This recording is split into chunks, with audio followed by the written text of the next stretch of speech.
ನಮಸ್ಕಾರ, ಎಲ್ಲರಿಗೂ ನನ್ನ ಚಾನಲ್ಗೆ ಸ್ವಾಗತ. ಇವತ್ತು ನಾನು ಕೊಟ್ಟೆ ಇಡ್ಲಿಯನ್ನು ಮಾಡ್ತಾ ಇದ್ದೇನೆ.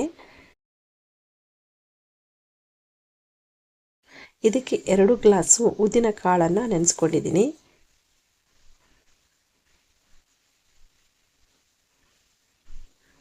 ಈಗ ಹಲಸಿನ ಎಲೆಯಿಂದ ಕೊಟ್ಟೆಯನ್ನು ಕಟ್ತಾ ಇದ್ದೇನೆ.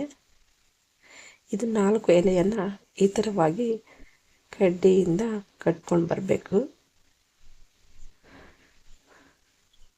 ಸ್ವಲ್ಪ ಪ್ರಾಕ್ಟೀಸ್ ಆದರೆ ಈಸಿಯಾಗಿ ಮಾಡ್ಕೊಳ್ಬೋದು.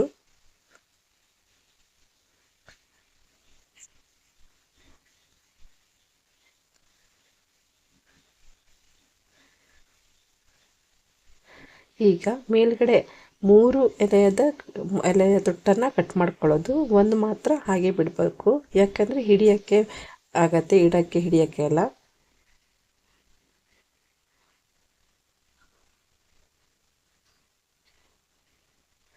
ಮೂಲೆಯನ್ನು ಸ್ವಲ್ಪ ನೀಟಾಗಿ ಜಾಯಿಂಟಾಗಿ ಮಾಡಿಕೊಂಡ್ರೆ ಹಿಟ್ಟು ಸುರಿಯೋದಿಲ್ಲ.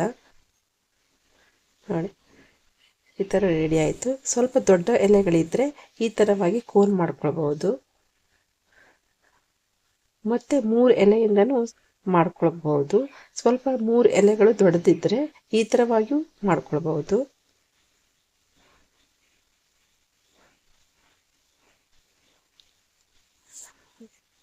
ಇವಾಗ ಕೊಟ್ಟೆಗಳು ರೆಡಿಯಾಗಿದೆ ಕಟ್ಟಿ. ಈಗ ಹಿಟ್ಟನ್ನು ರುಬ್ತಾ ಇದ್ದೇನೆ. ಇಡ್ಲಿ ರವೆನ ನಾನು 3 ಲೋಟ ಹಾಕ್ಕೊಳ್ತಾ ಇದ್ದೇನೆ. ಇವಾಗ ಅದನ್ನು ಚೆನ್ನಾಗಿ ತೊಳೆದು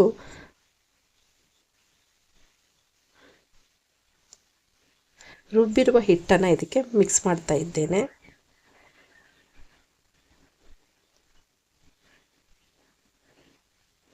ರುಚಿಗೆ ತಕ್ಕಷ್ಟು ಉಪ್ಪನ್ನು ಇವಾಗಲೇ ಸೇರಿಸ್ತಾ ಇದ್ದೇನೆ. ನಾನು ಸೇರಿಸಿ ಚೆನ್ನಾಗಿ ಮಿಕ್ಸ್ ಮಾಡ್ಕೊಂಡು ಇಡ್ತಾ ಇದ್ದೇನೆ.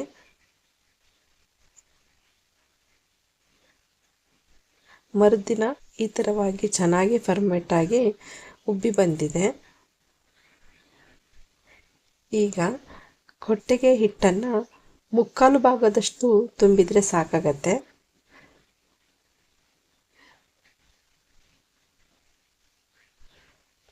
ಇಡ್ಲಿ ಪಾತ್ರೆಗೆ ಇವಾಗ ಬೇಯಿಸಲು ಹಾಕ್ತಾ ಇದ್ದೇನೆ.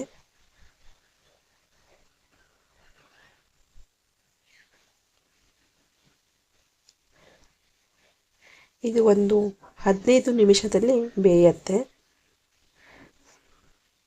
ಇದು ಕೋನುಗಳು ಇದೆ ಅಲ್ಲ, ಅದನ್ನು ಮಧ್ಯದಲ್ಲಿ ಇಡಬಹುದು.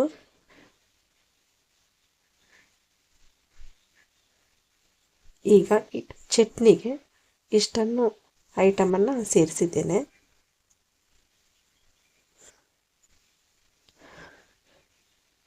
ಒಗ್ಗರಣೆಯನ್ನು ಮಾಡ್ಕೊಳ್ತಾ ಇದ್ದೇನೆ.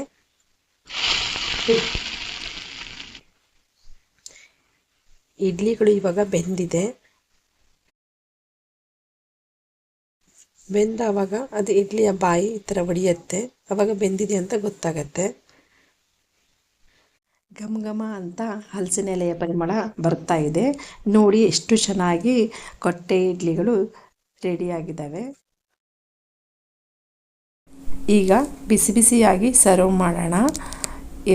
ಕೊಟ್ಟೆ ಇಡ್ಲಿಯನ್ನು ಈ ಥರವಾಗಿ ಬಿಡಿಸ್ಕೊಳ್ಬೇಕು.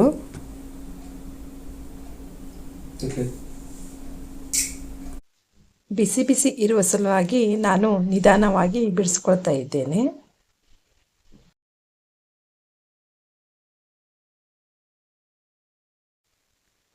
ನೋಡಿ ಎಷ್ಟು ಮೆದುವಾಗಿದೆ ಅಂತ. ಇವಾಗ ಕೊಬ್ಬರಿ ಎಣ್ಣೆಯ ಜೊತೆ ಸವಿಯಲು ಸಿದ್ಧವಾಗಿದೆ.